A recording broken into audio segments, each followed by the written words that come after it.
evening. This is The Lion, the Witch and the Wardrobe by C.S. Lewis. Chapter 13, Deep Magic from the Dawn of Time. Now we must get back to Edmund.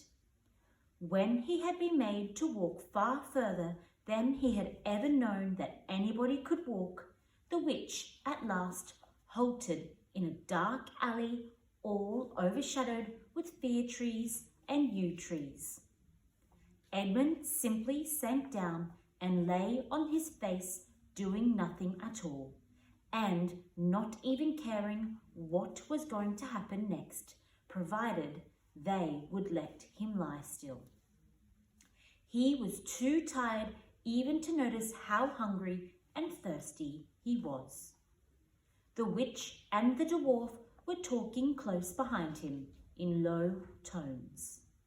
"No," said the dwarf. "It is no use now, O Queen. They must have reached the stone table by now." "Perhaps the wolf will smell us out and bring us news," said the witch. "It cannot be good news if he does," said the dwarf.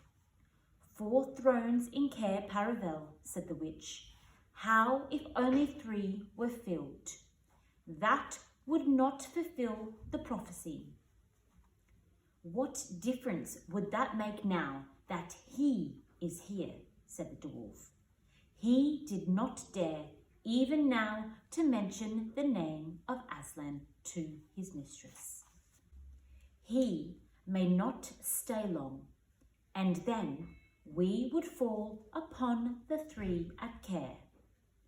Yet it might be better," said the dwarf, "to keep this one."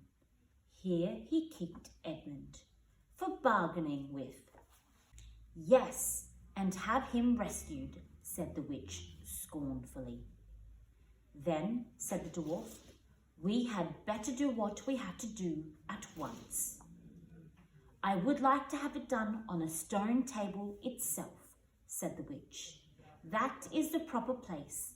That is where it has always been done before. It will be a long time now before the stone table can again be put to its proper use," said the dwarf. "True," said the witch, "and then, well, I will begin." At that moment, with a rush and a snarl, a wolf rushed up to them. "I have seen them. They are all at the stone table with him. They have killed my captain, Margwin. I was hidden in the thickets and saw it all. One of the sons of Adam killed him. Fly, fly." "No," said the witch. "There need no need to fly. Go quickly, summon all the people to meet here as speedily as they can. Call out the giants and the werewolves and the spirits of those trees who are on our side. Call the ghouls and the bogles and the orgs and the minotaurs. Call the cruels, the hags, the spectres, and the people of the toadstools. We will fight. What? Have I not still my wand? Will not their ranks turn into stone even as they come on? Be off quickly. I have a little thing to finish here while you are away." The great brute bowed its head, turned and galloped away. "Now," she said, "we have no table. Let me see. We had better put it against the trunk of a tree." Edmund found himself being roughly forced to his feet. Then the dwarf set him with his back against a tree and bound him fast. He saw the witch take off her outer mantle. Her arms were bare underneath it and terribly white. Because they were so very white, he could see them, but he could not see much else. It was so dark in this valley under the dark trees. "Prepare the victim," said the witch, and the dwarf undid Edmund's collar and folded it back in his shirt at the neck. Then he took Edmund's hair and pulled his head back so that he had to raise his chin. After that, Edmund heard a strange noise. Whiz, whiz, whiz. For a moment, he couldn't think what it was. Then he realized it was the sound of a knife being sharpened. At that very moment, he heard loud shouts from every direction, a drumming of hoofs and a beating of wings, a scream from the witch, confusion all round him. And then he found he was being untied. Strong arms were around him, and he heard big, kind voices saying things like, "Let him lie down, give him some wine, drink this, steady now, you'll be all right in a minute." Then he heard the voices of young people who were not talking to him, but to one another. And they were saying things like this: "Who's got the witch? I thought you had her. I didn't see her after I knocked the knife out of her hand. I was after the dwarf. Do you mean to say she's escaped?" "A chap can't mind everything at once. What's that?" "Oh, sorry, it's only an old stump." But just at this point, Edmund went off in a dead faint. Presently, the centaurs and the unicorns and the deer and the birds, they of course were the rescue party, which Aslan had sent in the last chapter, all sent off back to the stone table, carrying Edmund with them. But if they could have seen what happened in that valley after they'd gone, I think they might have been surprised. It was perfectly still, and presently the moon grew bright. If you had been there, you would have seen the moonlight shining on the old tree stump and on a fair-sized boulder. But if you had gone on looking, you would gradually have begun to think there was something odd about both the stump and the boulder. And next, you would have thought that the stump did look really remarkably like a fat little man crouching on the ground. And if you had watched long enough, you would have seen the stump walk across to the boulder and the boulder sit up and begin talking to the stump. For in reality, the stump and the boulder were simply the witch and the dwarf. For it was part of her magic that she could make things look like what they aren't, and she had the presence of mind to do so at that very moment when the knife was knocked out of her hand. She had kept hold of her wand, so it had been kept safe too. When the other children woke up next morning, the first thing they heard from Mrs. Beaver was that their brother had been rescued and brought into camp late last night, and was at that moment with Aslan. As soon as they had breakfast, they all went out, and they saw Aslan and Edmund walking together in the dewy grass, apart from the rest of the court. There is no need to tell you what Aslan was saying, but it was a conversation which Edmund never forgot. As the others drew nearer, Aslan turned to meet them, bringing Edmund with them. "Here is your brother," he said, "and there is no need to talk to him about what is in the past." Edmund shook hands with each of the others and said to each of them in turn, "I'm sorry," and everyone said, "That's all right." And then everyone wanted very hard to say something which would make it quite clear that they were all friends with him again. Something ordinary and natural, and of course no one could think of anything in the world to say. But before they had time to feel really awkward, one of the leopards approached Aslan and said, "Sire, there is a messenger from the enemy who craves audience. Let him approach." said Aslan. The leopard went away and soon returned, leading the witch's dwarf. "What is your message, son of Earth?" asked Aslan.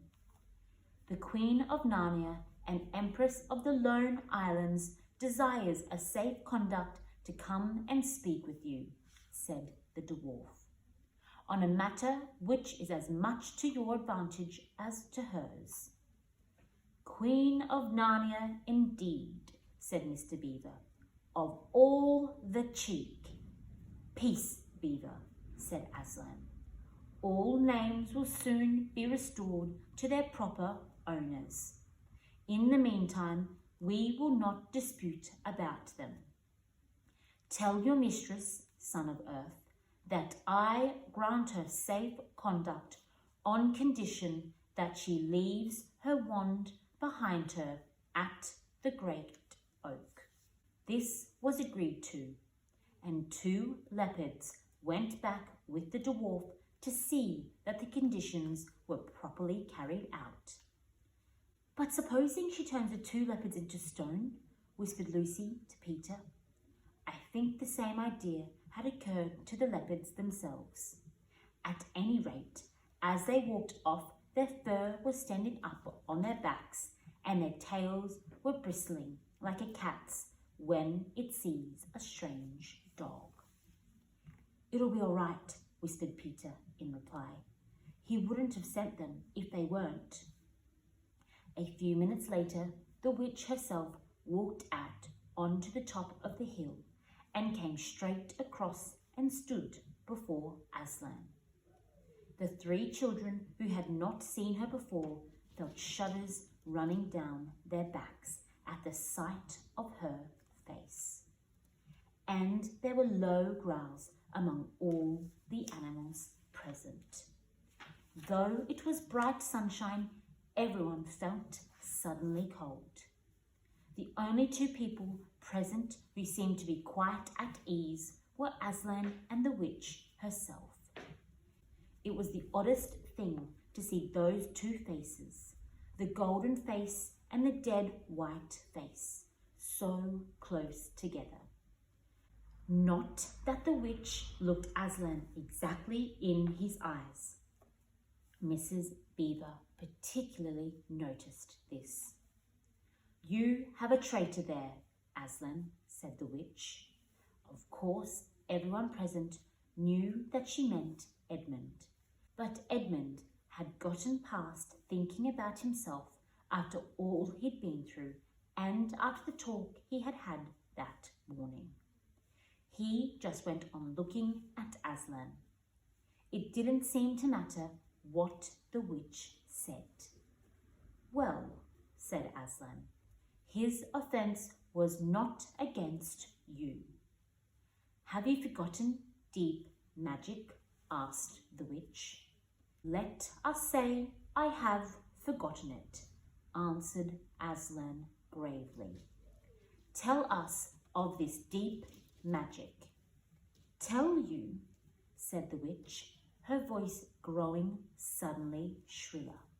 "Tell you what is written on that very table of stone which stands beside us. Tell you what is written in letters deep as a spear is long on the firestones of the secret hill. Tell you what is engraved on the spectre of the emperor beyond the sea. You at least know the magic which the emperor put into Narnia at the very beginning. You know that every traitor belongs to me as my lawful prey, and that for every treachery I have a right to kill." "Oh," said Mr. Beaver, "so that's how you came to imagine yourself a queen, because you are the emperor's hangman. I see." "Peace, Beaver," said Aslan, with a very low growl. "And so," continued the witch, "that human creature is mine. His life is forfeit to me. His blood is my property. Come and take it then, said the bull with the man's head in a great bellowing voice. Fool, said the witch with a savage smile that was almost a snarl. Do you really think your master can rob me of my rights by mere force? He knows the deep magic better than that. He knows that unless I have blood, as the law says all Narnia will be overturned and perish in fire and water. It is very true, said Aslan. I do not deny it. Oh, Aslan, whispered Susan in the lion's ear. Can't we? You won't, will you? Can't we do something about the deep magic? Isn't there something you can work out against it? Work against the Emperor's magic? Said Aslan, turning to her with something like a frown on his face. And nobody ever made that suggestion to him again. Edmund was on the other side of Aslan, looking all the time at Aslan's face. He felt a choking feeling and wondered if he ought to say something, but a moment later he felt that he was not expected to do anything except to wait and do what he was told. Fall back, all of you, said Aslan, and I will talk to the witch alone. They all obeyed. It was a terrible time, this, waiting and wondering while the lion and the witch talked earnestly together in low voices. Lucy said, "Oh, Edmund," and began to cry. Peter stood with his back to the others, looking out at the distant sea. The beavers stood holding each other's paws with their heads bowed. The centaurs stamped uneasily with their hoofs, but everyone became perfectly still in the end, so that you noticed even small sounds like a bumblebee flying past, or the birds in the forest below them, or the wind rustling the leaves. And still the talk between Aslan and the White Witch went on. At last they heard Aslan's voice. "You can all come back," he said. "I have settled the matter. She has renounced the claim on your brother's blood." And all over the hill was a noise as if everyone had been holding their breath and had now begun breathing again, and then a murmur of talk. The witch was just turning away with a look of fierce joy on her face when she stopped and said, "But how do I know this promise will be kept?" "Ha!" roared Aslan, half rising from his throne, and his great mouth opened wider and wider, and the roar grew louder and louder, and the witch, after staring for a moment with her lips wide apart, picked up her skirts and fairly ran for her life. The end. Good night.